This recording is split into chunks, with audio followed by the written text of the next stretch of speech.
We respectfully acknowledge the Dharawal people, the traditional custodians of the land on which the University of Wollongong stands. We honour their enduring connection to country, culture, and community and recognise their knowledge systems and sustainable practices. As we explore decarbonisation and sustainability in this project, we're inspired by their deep respect for the land and resources. We pay our respects to elders past and present and emerging and commit to meaningful engagement with Indigenous perspectives. We'll be going over the current state of the steelworks. The BlueScope Port Kembla Steelworks is Australia's largest steelmaking plant, producing over 3 million tonnes of crude steel per year. This scale of production demands a large energy supply, and the steelmaking process itself creates a substantial amount of greenhouse gas emissions.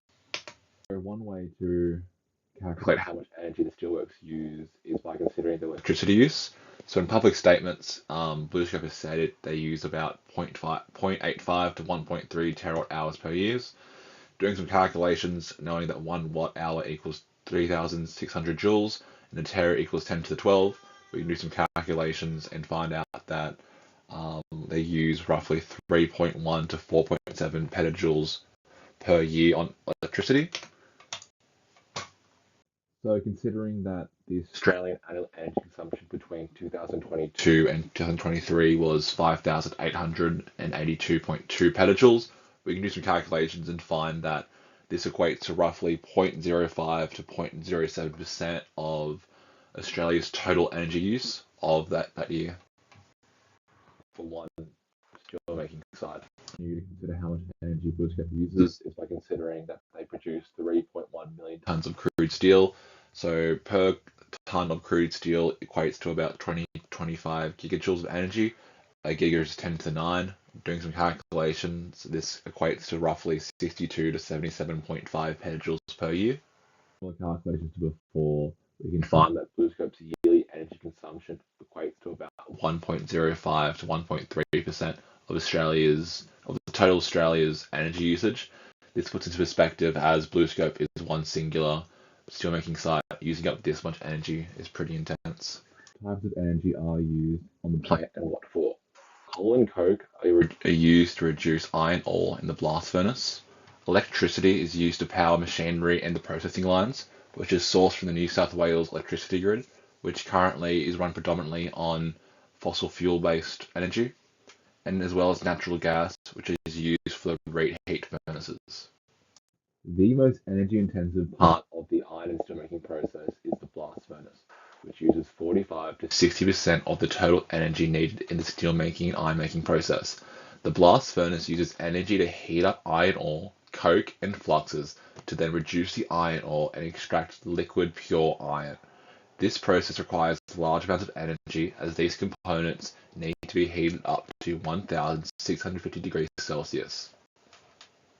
Electricity CO2 emissions. The production of CO2 from the steelmaking process cannot simply be replaced with renewable sources of emissions as easily, as the CO2 comes from the chemical reactions that take place in the steelmaking process. The majority of the steelworks CO2 emissions come from the blast furnace due to its use of coke, which is rich in carbon. It's used to reduce iron ore into molten iron. While coke is essential for chemical reduction, the reaction also produces carbon dioxide as a byproduct. This makes the blast furnace not only the most energy-intensive part of the steelmaking process, but also the largest single source of emissions, making it a top priority for the decarbonisation efforts. Our project decarbonising steelworks. The first major point is the source of energy used and their emissions. So this derives from the industrial process. So first of all, processes that use coke and coal. The blast furnace, so that would be our main user and emitter, and what should be focused on for the decarbonisation efforts. Processes that use electricity from the New South Wales grid, which is problematic due to the grid using a lot of fossil fuel energy sources. So this would be the processing lines and machineries and amenities around the site. And finally, the use of natural gas, which will derive from the heat needed for the reheat furnaces. So pathways to reduce emissions would be green technologies. So one of the first alternatives is trying to replace coke from the steelmaking process for a green alternative. One of the options is hydrogen reduction or using electric arc furnace, which basically replaces coke with hydrogen. There's a similar reaction which we discuss on later, but basically how it works is hydrogen reduces the iron ore. It requires higher energy and a larger amount of hydrogen, but it is a possible solution. But however, it'll need a renewable hydrogen source.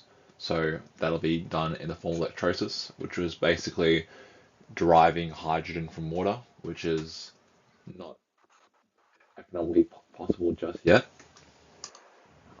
Also, they can use alternatives to the electricity usage, so they can become reliable on sustainable energies.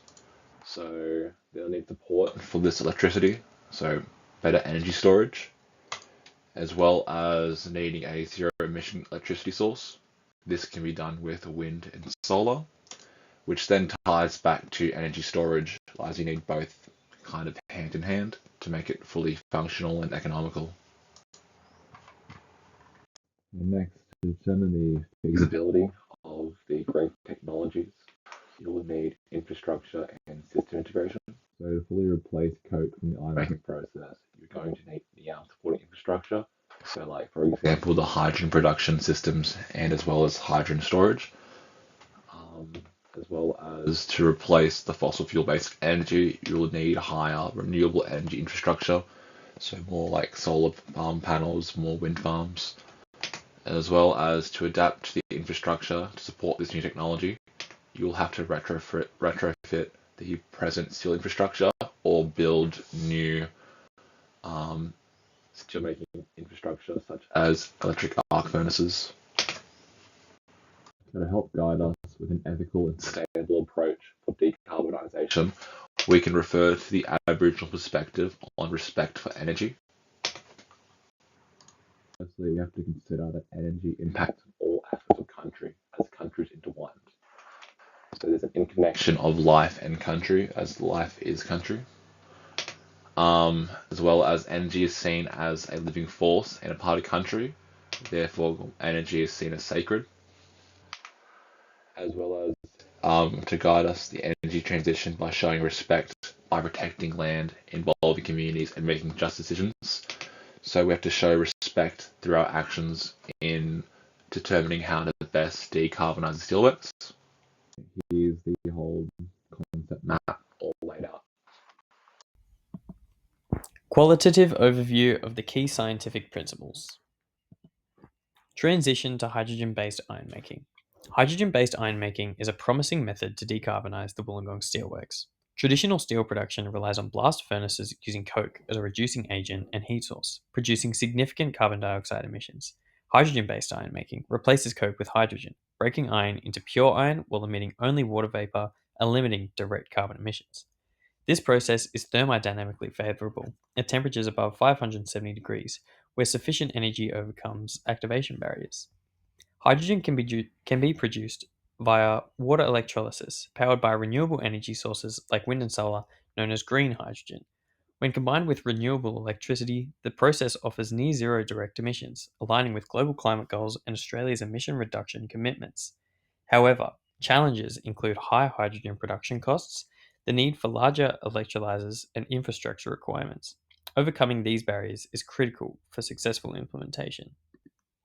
Electrolysis and renewable energy integration. Electrolysis is essential for producing green hydrogen. This process splits water into hydrogen and oxygen using electricity with efficiencies between 50 and 70% depending on the electrolyzer technology.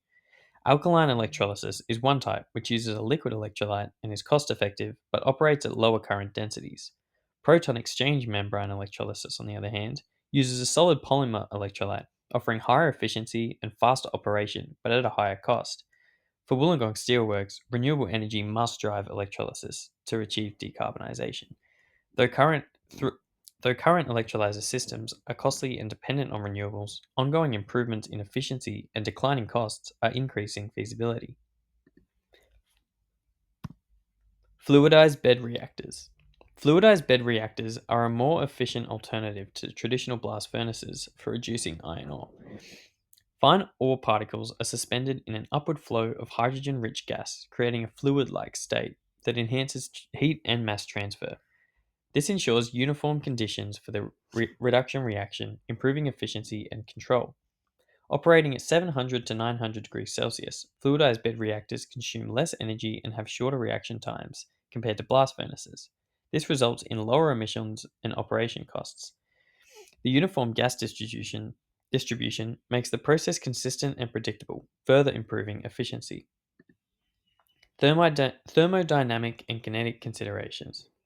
Hydrogen reduction of iron ore is endothermic, requiring heat to proceed. High temperatures of 570 degrees make the process thermodynamically favorable by lowering Gibbs free energy. Renewable energy or hydrogen combustion can supply this heat sustainably. Kinetically, hydrogen's smaller molecular size enhances diffusion into iron oxide, enabling faster reactions compared to traditional reducing agents like carbon. This reduces energy requirements and emissions, making hydrogen superior for direct reduction processes. Infrastructure and system integration. Transitioning to hydrogen based steelmaking requires significant infrastructure changes. A sustainable system integrates renewable energy for electrolyzers along with hydrogen production, storage, and transportation facilities. Steel plant modifications, such as retrofitting the Wollongong Steelworks, further ensures feasibility. Key infrastructure includes hydrogen production facilities through electrolyzers powered by renewable energy, hydrogen storage through high pressure tanks to store hydrogen for continuous supply, transportation systems through pipelines or tanker networks to deliver hydrogen from production sites to steelworks, and steel modifications through retrofitting existing infrastructure to accommodate for hydrogen based processes. While requiring upfront investments, this transition offers substantial environmental and economic benefits.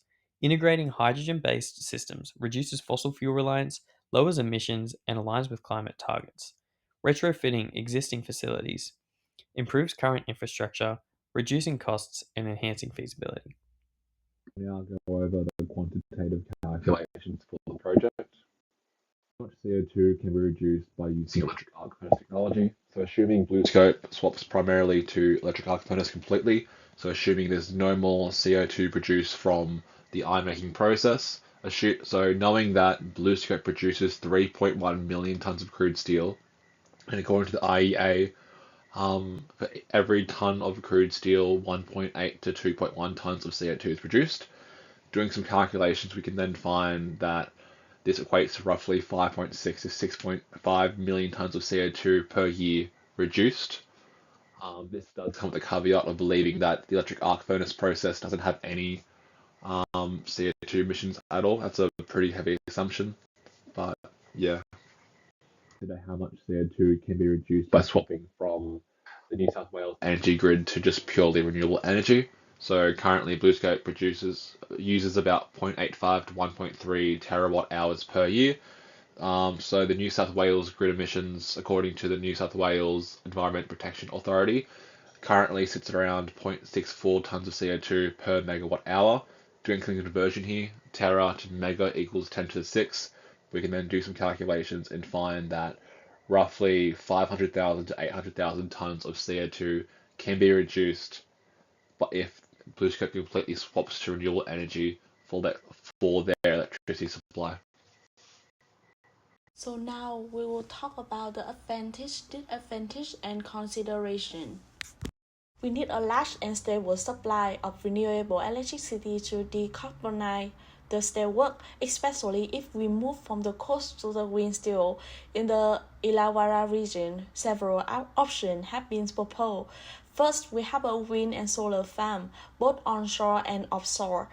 They offer zero emission and makes an abundant natural resource, but their output can be inconsistent depending on the weather. They also require a large land and sea area and need to prepare storage and grid upgrade to be effective.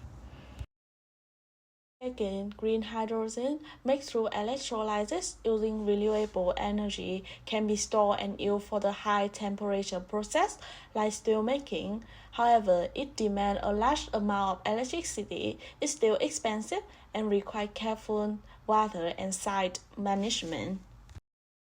Third, we have a large-scale battery storage and pump hydro, which have a balanced supply and demand. While effective, they often come with a high infront cost and potential environmental concern during the construction. Finally, upgrading the electricity grid would allow power from renewable rich area to reach Illawarra, but this takes time, money, and must be done with respect for indigenous land and consent. Now let's move to next part. Apply indigenous wisdom to still decarbonization. Mostly in Aboriginal culture, everything is connected. People, land, water, sky, ancestor, and future generator. This is the concept of relationality. Everything decision we make include about energy. Effect this whole network of relationship, nothing stand alone. Secondly, energy is not just a resort for Aboriginal people. Energy is sacred. It's life in the sun, the wind, the river, and the earth itself. Using energy with care and gratitude, respect, a deep respect for life and country. Mostly, respect isn't just a word, it's something we show through our action.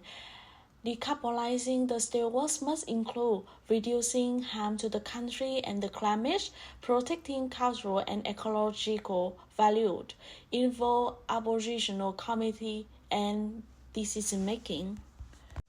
The bigger picture is respecting energy means acting in the way that sustain life, restore balance, and ensure justice, not only climate justice, but cultural and intergenerational justice as well.